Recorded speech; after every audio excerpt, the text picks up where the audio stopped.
à tous, dans cette vidéo, nous allons corriger un exercice de synthèse du numéro 2 de la page 101 qui s'intitule Mouvement d'un skieur pour les élèves de la troisième année collégiale du manuel Étincelle. Alors, on commence par la lecture de l'exercice.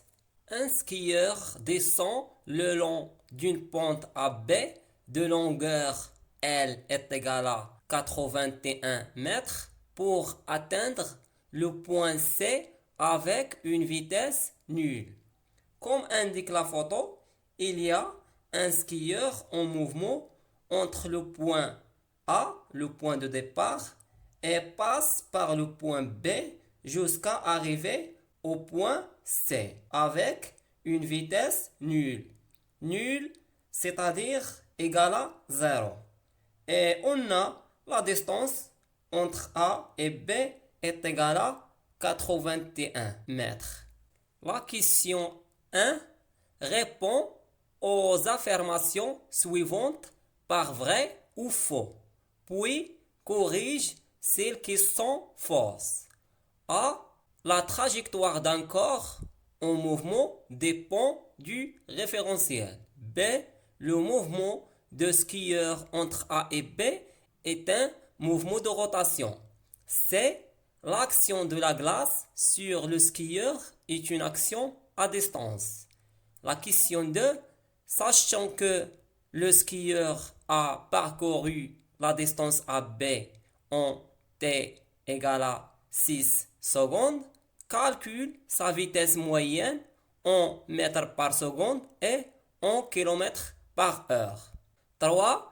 Quelle est la nature du mouvement du skieur entre B et C? Justifie ta réponse. La correction. Question 1 répond aux affirmations suivantes par vrai ou faux. Puis corrige celles qui sont fausses. A. L'affirmation A. La trajectoire d'un corps en mouvement dépend du référentiel. Donc, c'est une affirmation vraie. La trajectoire, c'est une notion relative, dépend du référentiel choisi. B. Le mouvement de skieur entre A et B est un mouvement de rotation. C'est une affirmation faux. Le mouvement de skieur entre A et B est un mouvement de translation. Car entre A et B, tous les points de skieur se déplacent en conservant sa direction. L'affirmation C. L'action de la glace sur le skieur est une action à distance. C'est une affirmation faux. L'action de la glace sur le skieur est une action de contact, car il y a un contact entre le skieur et la glace. La question 2. Sachant que le skieur a parcouru la distance AB en T est égale à 6 secondes, calcule sa vitesse moyenne en mètres par seconde et en kilomètres par heure. Donc, sachant que la vitesse moyenne est égale à la distance parcourue D par la durée du trajet T, le temps, et on a D égale à AB est égal à L est égal à 81 mètres et T égale à 6 secondes, alors on remplace par D et T dans la relation. Donc Vm égale à D sur T égale à 81 mètres par 6 secondes égale à 13,5 mètres par seconde. La vitesse moyenne du skieur lors de son trajet entre A et B en mètres par seconde, Vm est égal à 13,5 mètres par seconde. Maintenant, on va calculer la vitesse moyenne du skieur lors de son trajet entre A et B en km par heure. Donc, on va utiliser la valeur de la vitesse moyenne qu'on a déjà calculée en mètres par seconde, qui est égale à 13,5 mètres par seconde, et on va utiliser la relation de conversion. La relation de conversion qui nous permet de convertir le mètre par seconde en kilomètres par heure. Comme indique la figure, pour convertir du mètre par seconde au kilomètre par heure, il faut multiplier par 3,6.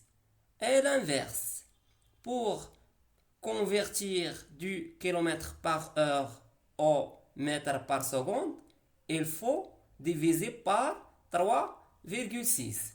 Dans notre cas, on va convertir le mètre par seconde au kilomètre par heure. Donc, on va multiplier la valeur de la vitesse moyenne, 13,5, fois 3,6. Donc, la vitesse moyenne en kilomètres par heure, Vm, est égale à 13,5 fois 3,6 km par heure, qui est égal à 48,6 km par heure. La question 3. Quelle est la nature du mouvement du skieur entre B et C? Justifie ta réponse. Donc, il faut déterminer la nature du mouvement. Et n'est pas le type de mouvement. Il faut distinguer entre la nature du mouvement et le type de mouvement. Dans notre question, il doit déterminer la nature du mouvement du skieur entre B et C.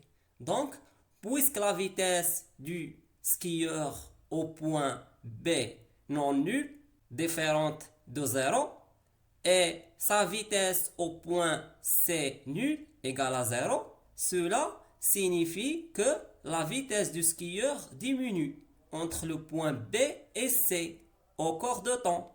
Et puisque la trajectoire est rectiligne, alors la nature du mouvement du skieur entre B et C s'appelle mouvement ralenti ou retardé.